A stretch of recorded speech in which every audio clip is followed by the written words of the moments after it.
Good day, everyone. My name is Rich Jacob with Western New York Coaches, and we're here today to bring you a training on youth sports and life lessons. With me today are our Managing Director, Blair Lipsitz, and our Director of Sports Psychology and Wellbeing, Kelly Piper, and our Director of Performance, Bob Bateson. We are an organization providing coaching education to all coaches across Western New York, the country, and the world. Rooted in experience, research, passion, and creativity, the mission of WNY Coaches is to foster excellence in performance and well-being of coaches, athletes, and teams through sports psychology, holistic education, mentorship, and professional development. Today, again, we're talking about how sport influences our young, and we start with the great thinker Aristotle. Good habits formed at youth make all the difference. And a reminder here, these are trainings, and we will provide opportunities for feedback and more discussion. We're doing these trainings virtually during this time, but there will be in-person trainings in the near future, and we're all looking forward to that.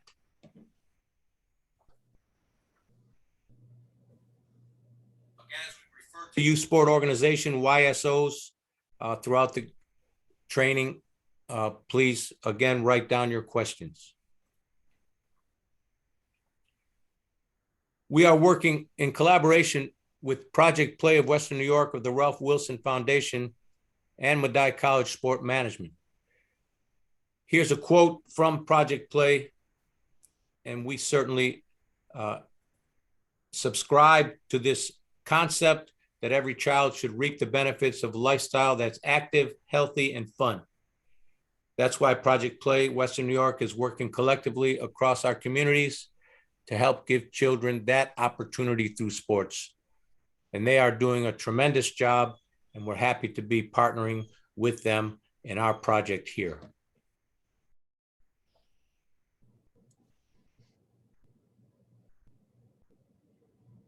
Parents, coaches, and so many parents are the coaches in Little League.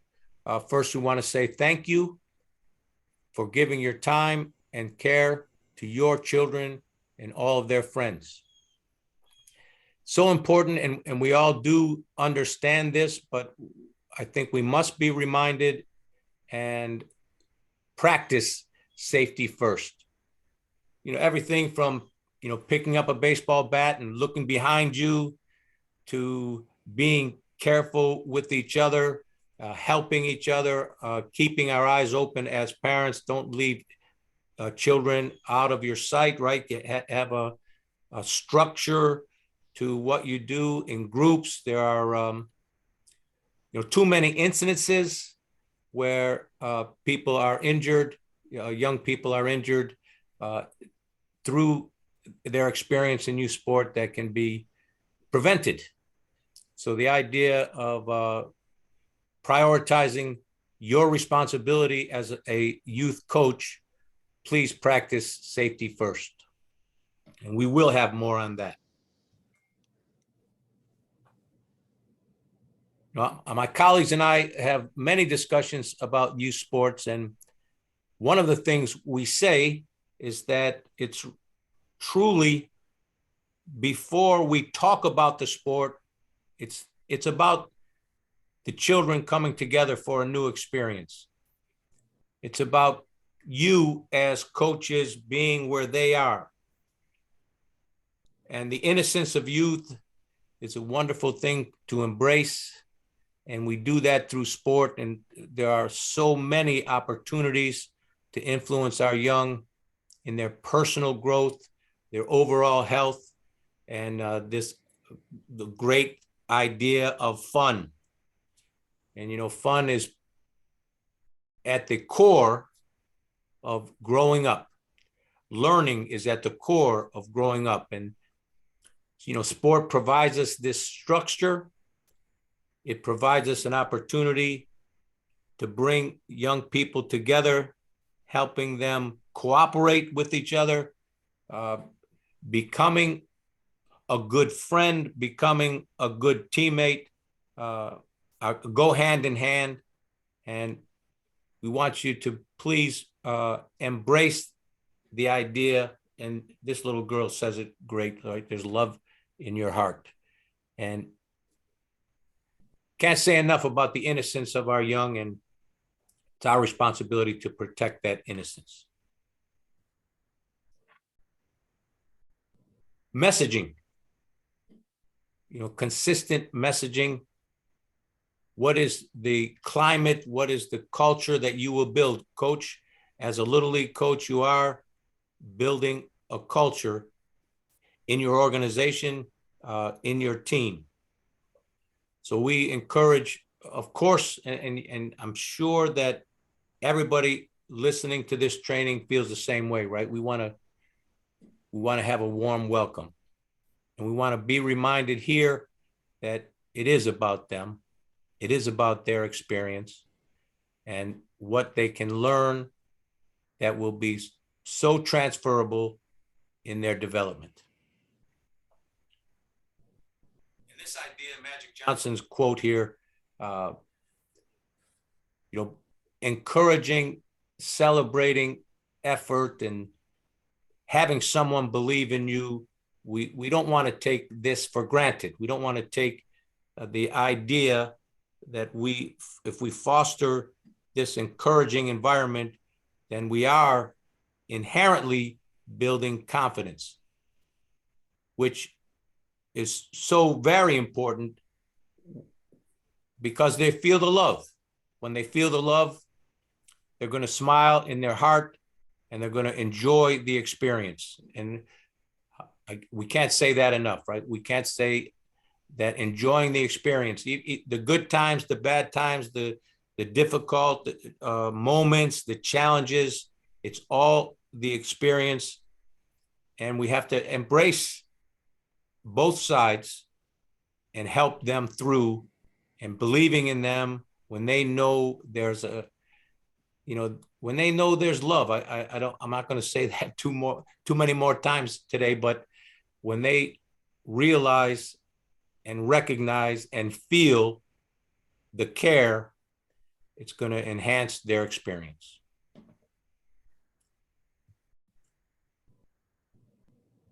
going to turn it over to Coach Blair Lipsitch. She's going to talk a little more about this encouragement and positive psychology. Coach, good morning. Good morning. I like what you said, going back to the Aristotle quote that sport influences our young, but I think we can take it even one step further and say that coaches influence them, right? And maybe in a huge way from the time that they're in these youth sport organizations. This is going to be some of the first times that they are learning a new skill, they're mastering a new skill, and they have somebody who is hopefully on their side throughout that entire process. When we think about positive psychology, I like to think about it in a way for coaches that we're not focusing on the negative. We're not focusing on all the things that we need to fix all the time, but we're focusing on what brings fulfillment and joy to a person's life. And when I knew I'd be talking about this from a youth sport perspective, it's of course always important to have that joy from the athlete, for the athletes, but also for the coaches. It needs to be meaningful and it needs to be positive in their eyes as well. So think about how you're coaching. I think too many times we're told, oh, you've got to be a tough coach and you got to tell the kids that's not good enough. But I don't think that's necessarily true. You don't have to focus your time in practice on getting people better by telling them what they're doing wrong. Instead, I think with positive psychology, we can think about finding and giving meaning to the practice through focusing on a skill. How can athletes improve? You're doing great. That looks fantastic, right? Celebrating that effort that Rich, you were talking about earlier, and showing them that we as coaches believe in what they're doing. And, as we've said previously, that's already building their confidence and bringing meaning to their time in the gym, on the field, wherever that may be. And to take that a step further, I think I'm going to go into talking about Dweck's fixed mindset versus growth mindset, which is something I feel like I'm always coming back to, but this area of positive psychology really influenced me as a coach. And this is, also process oriented, results oriented approach. And at the sport level, we should be less focused on wins and losses and more focused on teaching athletes life skills. Are you teaching your athletes how to work as a team, how to follow instructions, how to share your position, maybe, which is going to be a tough one for a lot of young athletes, how to help a teammate when they're down. Wins and losses should only be a byproduct, in our opinion, of positive psychology of the team program. As a coach, you'll have teams that go undefeated, I'm sure, and you'll have teams that may only have one win on a season. But your goals as a coach, if you're set early in those goals, both of those experiences can be equally enjoyable, and you can find that fulfillment in both. As a head coach, I think that your job is to create a safe environment for your athletes and make sure that they can thrive in that environment, to develop a healthy relationship between your athletes and the coaching staff. And that makes that whole experience a meaningful one. You'll feel it like you're in control of your practice, positively influencing your team and bringing everyone together. That's that team chemistry that we're always searching for. Your team will improve. It's not that you're just going to be positive all the time and you're not going to see improvement. Over time, they will love learning and they'll understand why they're doing the drills that they're doing, and they'll feel impressed by their abilities and see their own improvement. And that'll be such a source of enjoyment for them going forward. And they'll want to come back again and again to practice, which is there anything better than in a youth setting, seeing kids come into practice with a smile on their face and ready to go? I mean, from a coaching perspective and from a parent perspective, that's the best. And then this is college level talk, but you're talking about creating buy-in. Your team will want to be there because you are creating that positive environment where you're celebrating effort and showing that you believe in them every day. They'll want to play, they'll want to listen, and they'll just enjoy being a part of the team and the atmosphere that you've created. Awesome, Coach. Awesome advice. And in time, right? When you're consistent with what you're talking about, in time, all of that will happen. And we have every individual, every team, each is an individual. So as a coach, yeah, you're not licensed as a psychologist, and that's not the idea here. But if you're consistent in bringing that accentuation of the positive and encouragement, even the quiet one, even the one that doesn't seem to be engaged, there'll be that Taking it all in. Yes, there'll be that influence. So that's so very important and well said. Thank you, Coach.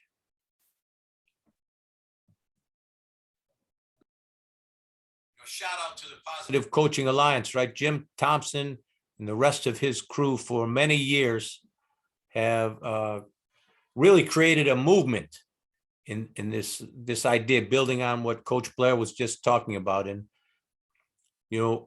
one of their many concepts here is the elm tree of mastery.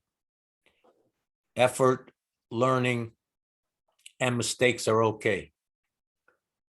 And I want to say this inviting them to fail is so critical, right? Critical for coaches, critical for parents, for all of us. Again, being parents, Kelly's going to talk a little more about this as we go forward. But I want to say that, and Coach Blair just talked about this winning is almost secondary, and we're not saying that, hey, we don't want to teach children to, of course we want to win. Of course, victory is in our sights. Of course, the hope that we become the victor is part of everybody's world, even at the very young age. So, we're highly competitive. We get that idea, but we are trying to stay focused again on where these children are in their life, age-wise, maturation-wise, with the again, mental and emotional capacity. That's another reason why WNY Coaches is here. Coaches who are not too clear on what all that means, mental capacity, age appropriate communication, these resources will be available to you, and not only on our website, but you have direct line, phone call, email, meetings, and trainings that we want to provide. We know that what we are offering is a need fulfilled, not only here in the Western New York community, but across the nation. So again, thank you to the Positive Coaching Alliance. And for more information, get right to their website. They have they're a wonderful resource as well. I've had the opportunity to be involved in a few of their trainings and certainly subscribe to the concept. And again, thank you, Coach Blair.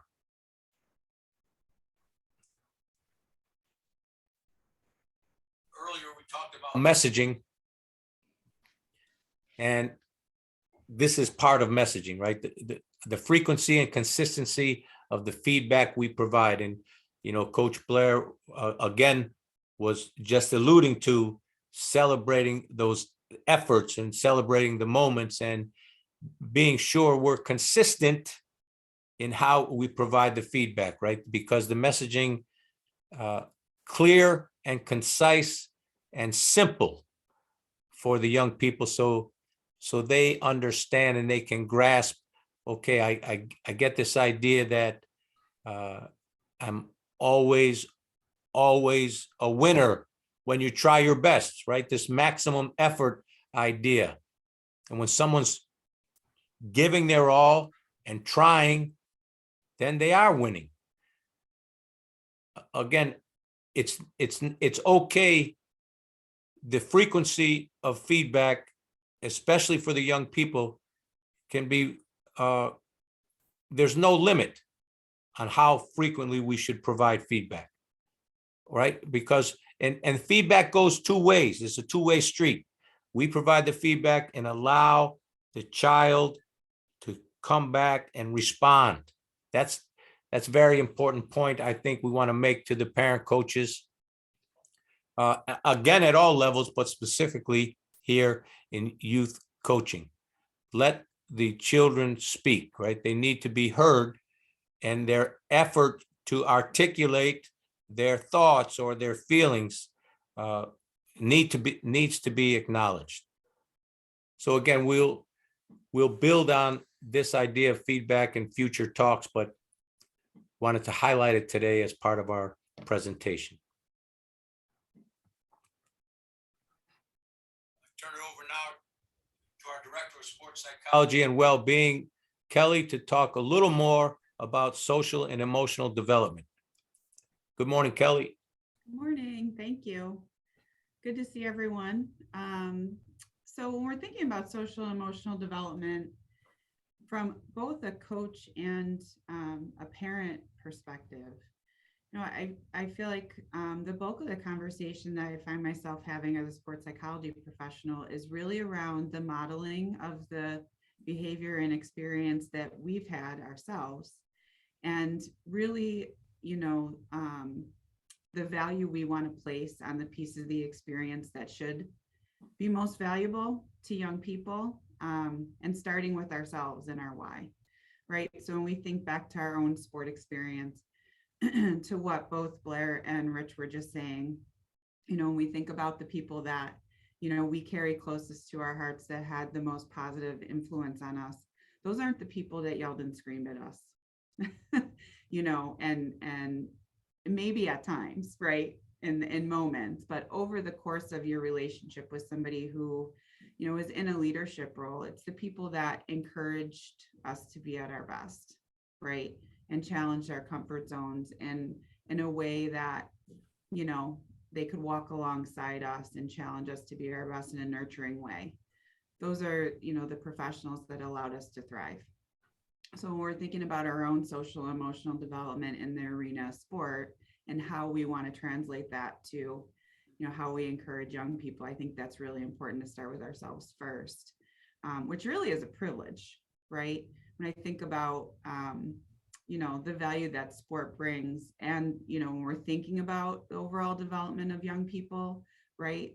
That's really what it's about, is it's meant to be a fun, right, and encouraging arena, another arena in the life of a young person to learn who they are, to learn who they want to be and who they don't want to be, right?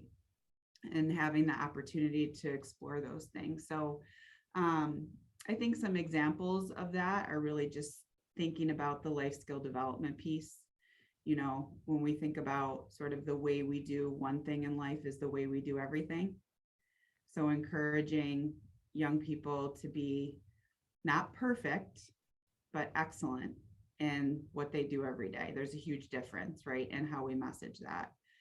But, challenging comfort zones and, providing feedback in a positive and growth-minded way, challenging young people to step outside of those comfort zones in a way that's going to allow them to handle that feedback, right, and be able to give feedback as well.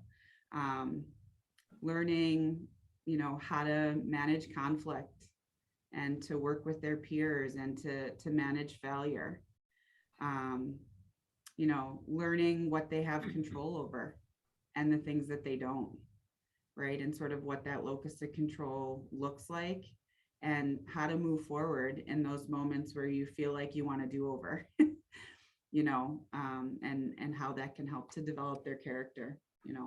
I think just body awareness too, and just kind of learning the mind-body connection, how to manage emotions when they're feeling like it's an off day or not their best day. All those things are so much more important and bring so much of a different level of value than, as Blair said earlier, the wins and losses, right?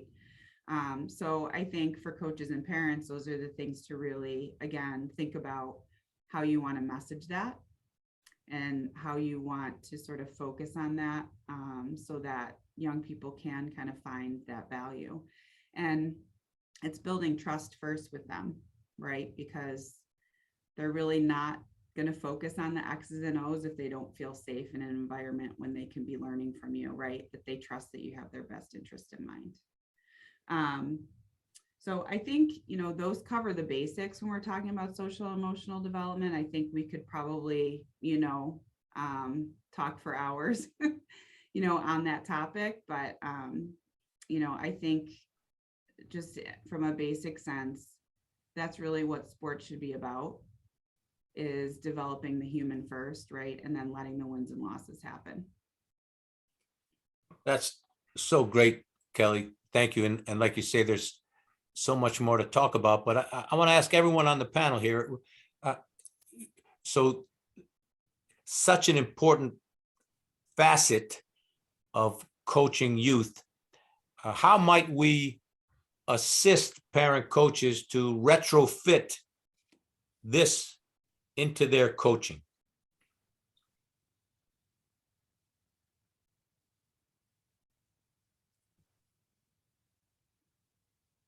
Because it's a great challenge, right? First, the parent education, first helping parents understand even the vocabulary, even the concept of social emotional development. Coach Blair, even in the beginning, right, in our pre-game discussion today, say, what, some parents haven't been even introduced to the concept per se. So now we're saying how critical it is in youth coaching, and more than likely, right, many coaches won't have this on their practice plan. But in order to incorporate such important part of the teaching, right, someone like us and here WNY coaches might be able to provide materials, but I'm thinking even a step further in, Coach, we're asking you if there's 10 things on your practice plan, here's the 11th, and keep it on your practice plan each day. Even if it's, some days it might be a 30-second part of the practice. Other days it might be a 30-minute part of the practice. So other than encouraging that, it would be, I think it's a task for us, a challenge for us on this panel, and all people who provide coaching education to provide practical ways to retrofit this as part of their plan. Coach, I I think want to that's add to that. Oh, go ahead, Beth. Go Oh, ahead, I'm Bob. sorry, Blair. No, You go had ahead. a thought at the same time, didn't you? I know. Hold that thought. That component that you just talked about, and Kelly, you made a great point. That is, that it almost needs to be a part of the coach's curriculum where he spends time with the parents, coaching the parents how to be a parent to their kid and not trying to drive that kid into the ground. And the parent, listen, Coach, you and I have experienced this with kids at the high school level. The parent just wants the best for the kid. We all know that, but it doesn't come across that way to the kid, right? When they're constantly in their grill, kind of pushing them, and they're almost living vicariously through their kid. Okay, I think parents need someone else to bring them back down and say, hey, here's what we need to do. Encourage your kid. Let your kid have the reins to his own horse for a while. Let him ride that horse by himself, and encourage him in a positive direction. Because as Blair said, or as Kelly said, we've seen parents get just crazy and yelling and screaming from the stands, right? And that there's nothing positive about that for the kid. And even as coaches, it's a distraction to our whole bench, right? So I think that there should be maybe a component that we could help with the coaches put a component into their curriculum where they coach the parents, have a meeting with the parents once a week, twice a month, whatever it might be, to help them understand that process and kind of what their role should be, as opposed to that living vicariously through your kid. Yeah, We Bob, do, that's kind of what I was, my first thought on that question, Rich, was coaches communicating with parents from the outset, definitely.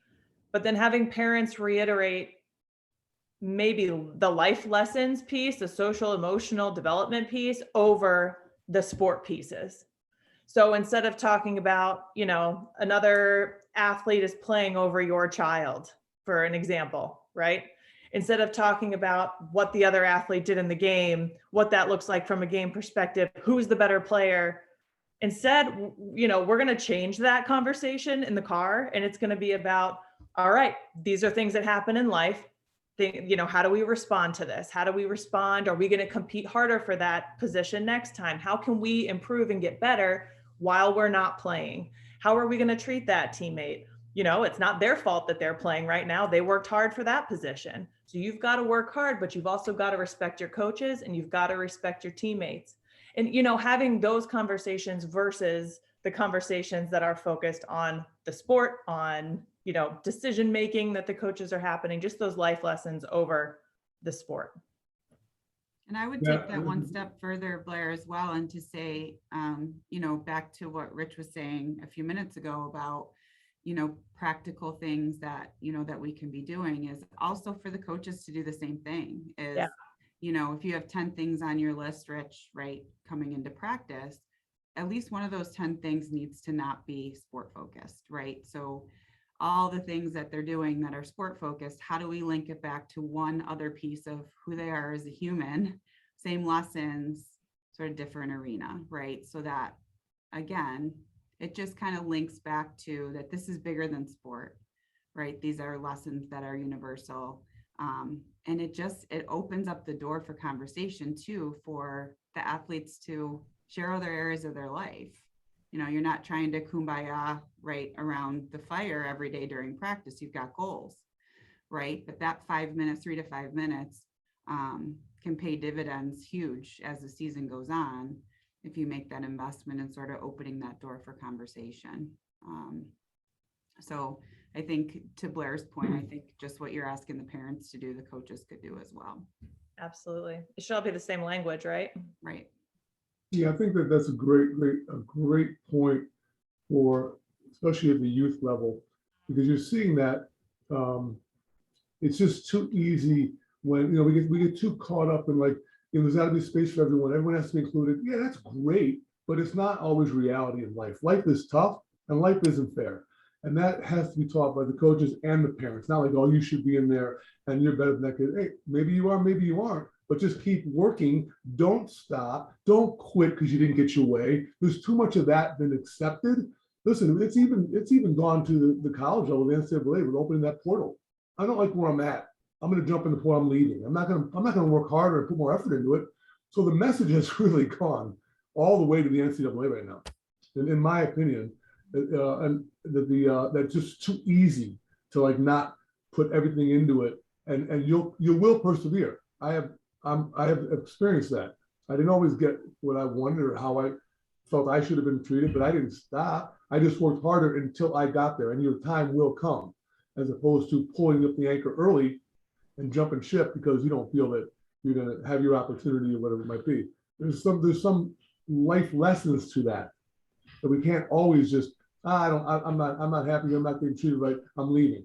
We've experienced that coaching at the high school level, coaching with kids that were, great players, but their parents thought they should have been been the starter when it just wasn't true what we had. They could be a great contributor, and eventually they'll have that spot, but it doesn't always come when they're told they think they should have it. That message has to start at home. I mean, I'm thinking even in the professional levels, right? You can leave your team and go somewhere where you think you have a better chance of winning a championship, and that happens.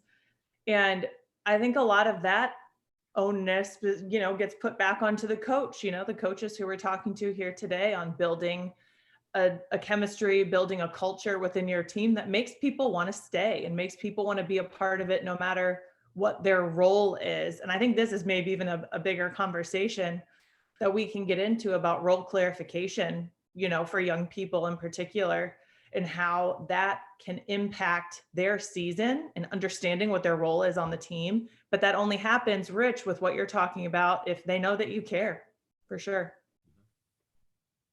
Very good. Well, I love the fire. And Kelly, as you said, pay huge dividends. Yeah. If you just take a few minutes to talk about something other than sport. Well, what a team here. I love it. Thank you. Coach, coming right over to you, talking to the young children, talking to the coaches who are teaching the young children just about overall movement. And, I love when you flip the switch and you're on fire right now. So carry on. This actually is a great subject. I've been for 35 years. I've dealt with this with parents, and there's a couple that we could dive into this one for a long time. But initially, I have a parent coming in today with two kids, good athletes, young, 8, 9 years old. Not a problem to start them at that age, depending on what you do with them, right? But it's like they're already talking about, I got to get a more vertical jump. I've got to get them first step quicker. It's like, whoa, time out. They don't even know basic movement yet. All right. So before we can say that, before we develop those things, we have to develop a foundation of strength through the proper basic movements. All right. And that's where I have to sit down with the parent, and I have to educate the parent on what this process is and how it takes place. I think where youth foundation of movement and as it relates to sport gets kind of lost is there's too many of those big groups. And my kids working out, they're training, they're with this group, and there are 10, 12 kids in a group. That's great for the camaraderie. That's great for calisthenic movements, but you're not teaching them the proper movement of a squat, a proper bench, a proper lunge. Those movements need to be taught. And we have, coach, we have high school kids that didn't have those proper movements down. All right. So if we can teach that the fundamentals of that at that level, at the youth level, that's where it all starts. Because once they get those movements as part of their skeletal muscle memory, they'll always have them the proper way, and you're going to eliminate injuries in the future, develop strength in the proper angles, in proper direction. So that's where this movement can be as simple as, and also, let me just step back a second. You have to, when I take a kid at that age, and I've had several, but there's probably 2 out of 10 that have the mindset at that age between 8, 9, or 10 to even focus long enough to do the movement. All right.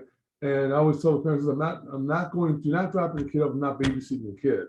If we can't accomplish something in a positive direction, then he's not ready for the challenge mentally. Like when you feel that resistance, instead of controlling it eccentrically, you just let it collapse, right? You can coach that to a degree, but if they don't ever really focus on that at that age, he's not ready yet.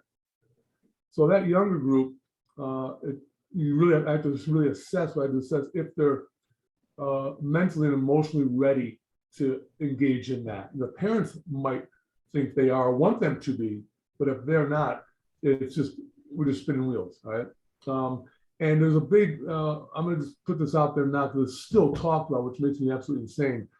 And this was dispelled, 20 years ago by Dr. Wayne Westcott, when he was at Penn State, he's at UCLA now, I believe.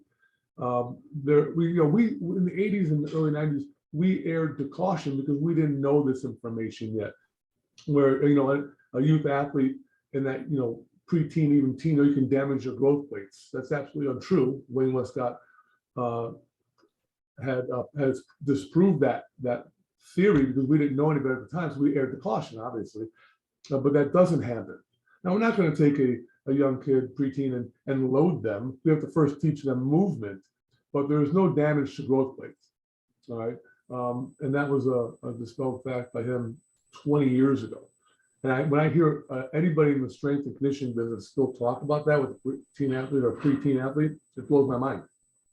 It's like, whoa, time out. Let me show you the research from 20 years ago. But that kind of Living research proof that's not true. What's that? I'm living proof that's not true. My growth Correct. And that, never closed. and I don't understand that research just doesn't seem to make it to the mainstream, or there's a lot of coaches that don't have that kind of depth background in strength and conditioning, which is now really an entire field of education as well. There's degrees in that now, right? Where maybe 25 years ago there wasn't. It was kind of a side study.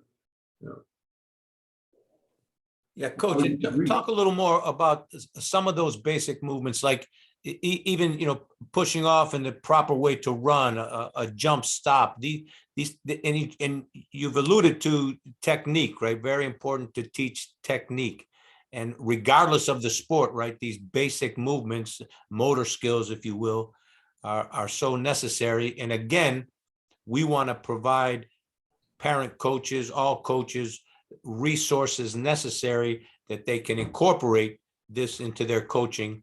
Again, not having the degrees in it, not expecting them to be specialists, if you will, but pieces of this concept that could help, in this case, a little league coach. Yeah, well, you can set up, just basic movements, a squatting motion, but you have to understand first how to teach that to where the alignment is. And teaching the kid where he should be, how he should be in that movement, and stacking the joints as opposed to knee over the toe moving in the squat. A squat motion is like one of the most fundamental movements in life, period. Standing up and sitting down on the chair, that's a squat, right? And people don't even do that right in general because they haven't really been taught how to. It's always lean forward, put the load on the knees. So teaching just body weight fundamental movements, and it could be as simple as a squat, a lunge, but with just their own body weight. If they can't control it in their own body weight, they're not ready to load yet. So we have to teach that movement until it becomes a norm in their DNA as far as the neurological system. And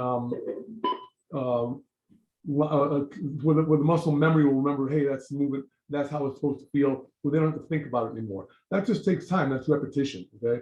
So we can teach coaches basic alignment and movement that they do 3 basic movements, a squatting motion, a pushing motion, a push-up.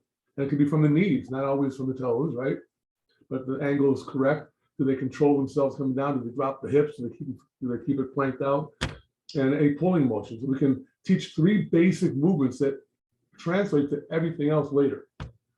Yeah, and that's so important as you're talking about, Coach Bateson. The technique and there's prevention here, right? We're only not talking about also maximizing performance, maximizing what your body can do and develop, but we're talking about injury prevention as well. And we talked about this in the beginning, habits, right? Forming habits. And if they're not taught properly, as you've said many times, then these habits are hard to break. Talk a little bit about that, please. Yeah, that's where it becomes difficult once someone has repetitively done a movement that's incorrect. Now it's a form of neuroplasticity to retrain the central nervous system to teach that muscle to fire and respond properly in the correct plane. And it just comes down to repetition. We have to repeat that movement over and over, but they're going to always go back to what they naturally have done. So it stands true with anything. Change your golf swing, right? Very difficult because you created a movement that now has become right or wrong, could be incorrect. That movement is not what your body reads as what you want it to do.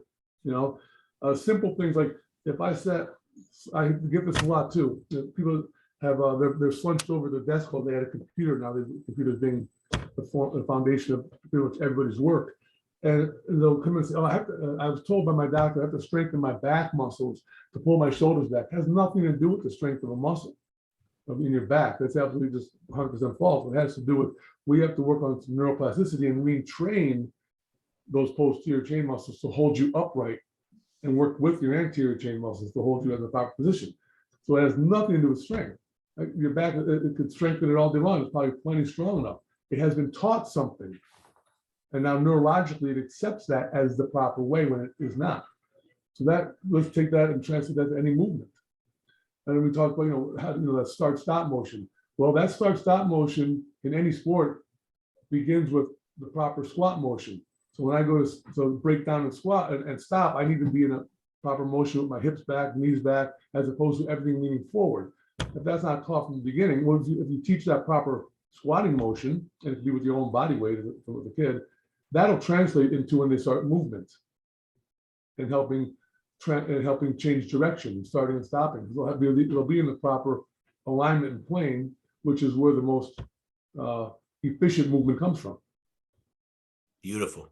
Coach, and coaches out there, stay tuned for some of these micro lectures with Coach Bateson as part of our effort here.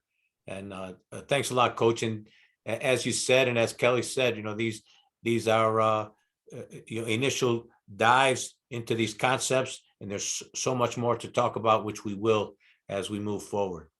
Great. Thanks, Coach. Absolutely. We can't talk about sports without talking about fundamentals, and Coach Bateson, you led us right into the idea, right? These are basic fundamentals, and you shared the fundamentals of some of the movements, necessary for everyone. I was just about to finish with that, Coach, and saying don't overload their plate. Just give them a little bit at a time. Great. To get that progress. Otherwise, if you give them too many things or too many movements at once, it just becomes overwhelming and nothing happens. Perfect. Well said. The spoon gets the idea. Coach just reiterates the concept. I say no more. And Coach, again, building on what you said, right? Repetition is the mother of learning. Well, I think that we, in our practice plans, coaches, again, we're speaking to youth coaches today, but this goes all the way up the ladder, if you will, on all levels. You can't practice too much of any of the fundamentals, any of the basics, right? This is the foundation of what we're building on in our efforts, right, to achieve peak performance. Again, we'll talk more about peak performance, what that means, and how we get there in future trainings. But I think it's important to remind our coaches to have a practice plan. And you'll have samples in our WNYcoaches.com. You will have samples of practice plans for basic youth programming, basic youth fitness, and many sport-specific plans as we go forward. And again, I want to remind our listeners that, Coach, you can access our site and have access to all of us and our, a long list of master coaches that we collaborate with here at with WNY coaches. So the idea of practice plans, I think everyone gets the initial nature of what that means, but taking a closer look and identifying goals in your practice plans and have some sequencing, have some rhythm, if you will, to the plan from one practice to the next is very important. So there's a whole organization that's involved in the practice plan, just like a teacher and lesson plans, right? We're teaching one unit at a time, but all together, it's all one big plan in the end. So we want to talk more about that, not only in future trainings, but again, we are the resource for you here at WNY Coaches to help you polish, if you will, the idea of your practice plan.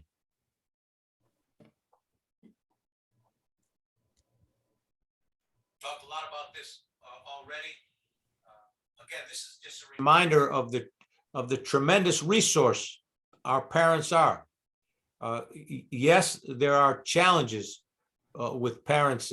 Coach Bateson alluded to living vicariously. Coach, talked about some, real experiences with parents, being loud, being a distraction, and certainly that happens. And I like what you said, Coach Bateson, about we know that in the end, the parent just wants what's best for their children. We all hope for the same thing, and we need to provide parents, continued education, helping them understand how their behavior affects their child, and sometimes not in a as a productive way as they would like.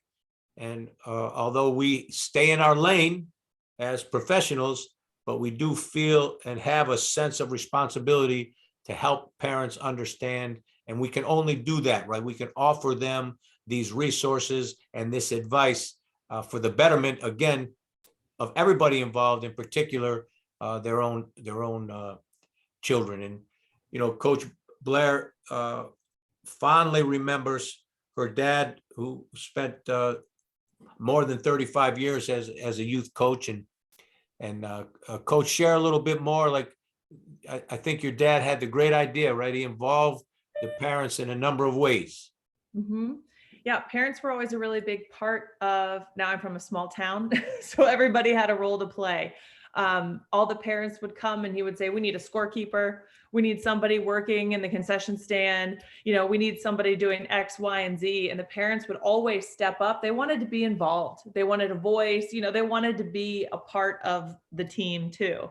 And so that was just a way that he always got parents involved. And then the athletes were so excited because their parents were at every game, right? That's what they wanted. They wanted their family there. So it just became a really great community feel. And when you have that feel, everybody's kind of working towards the same goal and everybody wants the kids to have a great experience. Yeah, and as a relatively new parent yourself, right? You have, I think is it soccer shots? Oh, soccer shots. You have a 1.5 and an almost 4-year-old. And the 4-year-old's already been on the field.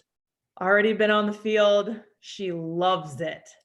Awesome. I couldn't, I didn't want to push her. I didn't want to push her into sports. Sports were a huge part of my husband and I's lives, and something that has sort of guided our lives for a big part of it. And we loved it. We loved to compete, both of us. But we didn't want to push her that way. But she got on the court or on the field for the first time and just stared at the coach, just waiting for any little bit of information. What will he tell me? That's what I'll do. Yeah, great. Wonderful. And that's the idea, right? Again, the experience, and we've all talked a little bit about this, but it's a total experience. Yeah. And there will be challenges, and there will be hurdles, there will be adversity, there will be, the development of coping skills and responding to these challenges. So the more we can involve the parents in the overall development process and understanding how sport, in fact, can play a significant role in youth development for all the reasons, from from the nature of competition to the cooperation with friends to the health aspect alone, of moving, and again, talking about practice plans and incorporating, well, what about the diet, what about nutrition? I mean, Coach Bateson, for our example, in our organization, is an unbelievable resource, but just to educate parents on fueling your athletes. We had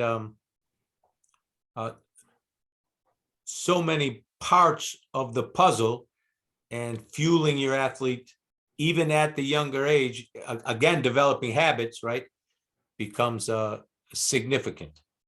So again, coaches out there, you have the resource here at WNY Coaches.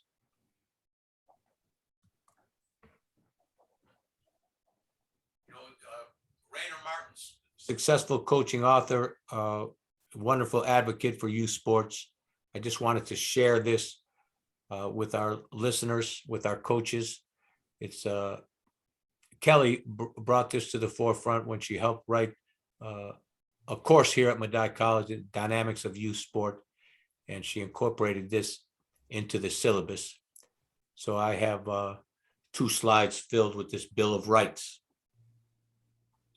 And coaches, you could just take a look at this. And again, we will provide these trainings, and they'll be accessible on our website at wnycoaches.com.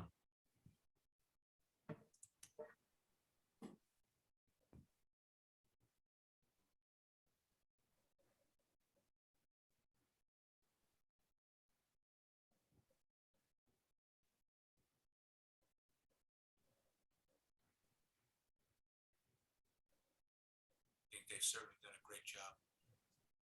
The Bill of Rights.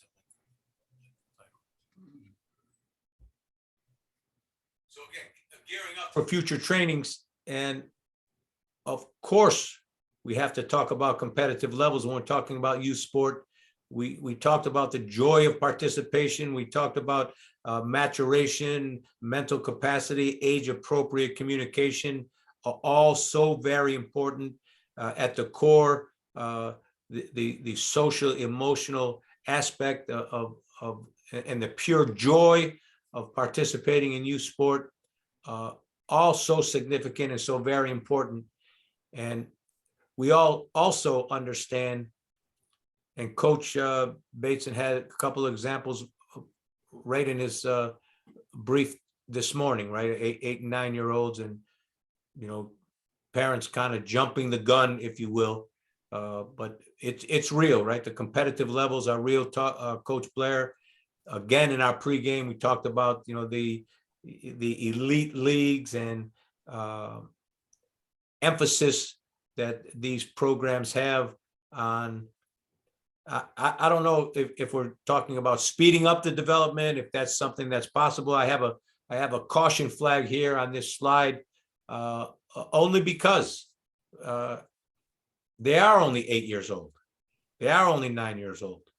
Yeah. So they can only accomplish and only achieve so much physically. They can only understand, comprehend so much intellectually. Again, there is this thing called mental capacity. And you cannot speak to a 7-year-old the same way you can speak to a 17-year-old. And again, parents and coaches, this is an educational component of sports psychology. This is an educational component of developmental psychology.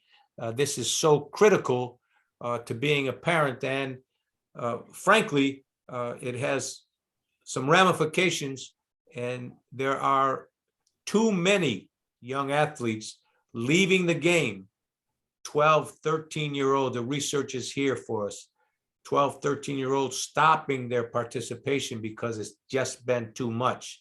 And I think that's a little different, like Coach's example before. It's like hey, you have to fight through things, and it's very important to understand these life lessons.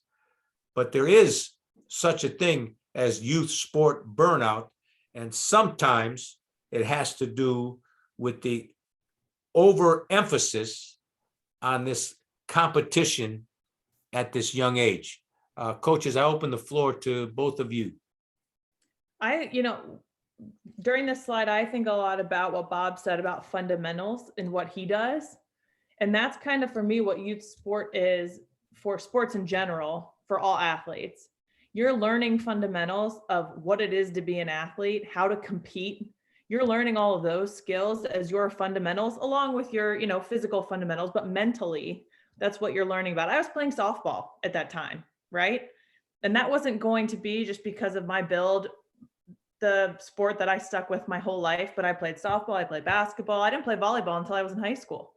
And so all these other sports, sure, I wasn't getting direct volleyball all the time when I was, 8 years old, but I was learning how to compete. I was learning how to do all these different things in sport, and all of that transfers from sport to sport. But really, sports are just the vehicle at that time to learn all of those life lessons. And as you get older and older and older, then you can start to really specify, okay, you're specialized. This is the sport that maybe is going to be for me. When you get older and when you can understand, like you said, what it means to really master something. Oh, Blair, that's kind of where I was going with my next point is you nailed it with that. That's exactly right on. I think that we have, because the sports have at every level become more competitive, which I don't think is necessarily the way it should be at the youth level, especially like preteen, for that same exact reason. Like, back in the day when we were Little League football, we played by height and weight. So I was always playing 2 years up, right? So it was like, okay, physically I was competitive, but I had to be competitive mentally and emotionally. 2 years is a big difference in preteen, right? So, but it wasn't like driven like it is today. It was like, okay, hey, you morph into it organically. Today's situation, it is so driven. We have kids in youth sports, and youth hockey might be one of the worst, that are on the ice at 5 a.m. at 9 years old. It's like, really? How long is that going to last? Because it's at the professional level or the next level, or okay, that's what it takes. But at that age, you're gonna burn kids out, and it's like Coach said, the statistics show it. By 12 years old, it was kind of done. They never had a chance to really enjoy the sport. They just were pushed into the process of being an elite athlete. You don't even know what you are yet. Let them develop. And so you nailed it, Blair. Exactly right. And I think that maybe years, back in the day, it was done just organically, because it wasn't as driven. It wasn't as driven. It's like you kind of had, if you played the sport, you had fun, you got bumped up because of your size, and you kind of organically morphed into it more emotionally. I don't think the kids even get a chance at that younger age to even let their emotions develop, because they're kind of driving this spike into what it should look like. Yeah. I remember being pulled up as I was younger, playing up with older girls. And that's also, it was difficult, because like you said, like emotionally and mentally and maturity wise, I'm nowhere near where they were. Right. But I learned a lot more about the game because they were thinking about it, more from a cerebral standpoint than I was when I was with 14-year-olds. Great. Yeah. But that was allowed to happen. They let you develop it as opposed to driving it in you. Oh yeah, they didn't throw me into play right away. It was like, you're going to watch, you're going to see how this works. We're going to see if this is a good fit for you. And this was after my other team had finished their season. So they just had a couple extra weeks that I got to go play. Right. Yeah, I really look forward to, having roundtables and symposia around this topic with, leaders of youth organizations and coaches. That's so helpful and such an important topic and there's so much to discuss related to, what's best for the children. what's best for the children, what's best for their development, what is sound principles. Mhm, Yeah. right. But also priced out, right? Some Right. of these really high level elite clubs. Yeah, that's right. Good. Thank you. Thank you, coaches. Again, more of what we just talked about. And another of our goals is to help the YSOs develop a philosophy and train across the board, so everyone in the organization is speaking the same language and understand some of these important principles like we have on the slide here, mental capacity. There are gender considerations. We're not taking a lot of time today on the gender considerations, but there certainly are gender considerations to be discussed and learned. And again, expectations from every angle, right? Of the organization, of the coach, of the parent, and most importantly, of the young person. And again, going back to the feedback, the two-way street of feedback, having everyone have a voice and articulate the best way, because not only is that building on their life skills to be able to express themselves, but we learn as coaches. We're not always teaching, right? We learn from our players, we learn from the young people. And I know I talked to Coach Blair about when your daughter was 3 there. It's like the 3-year-old is very clear and understands exactly what they want and can help us in their innocence, not being influenced by some of what's going on in the world, if you will, and pure at heart.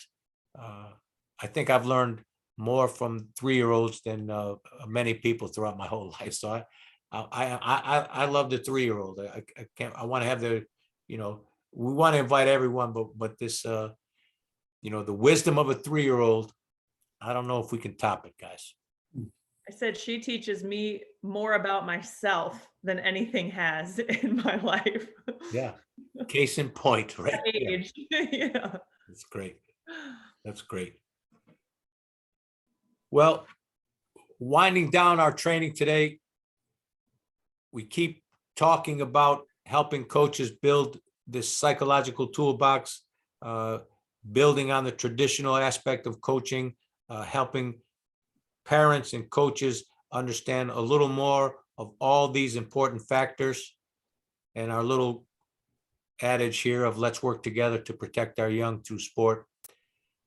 Thank everyone for listening. Thank you to my colleagues. We look forward to the next time. Stay healthy, everyone. Thanks, guys. Thank you.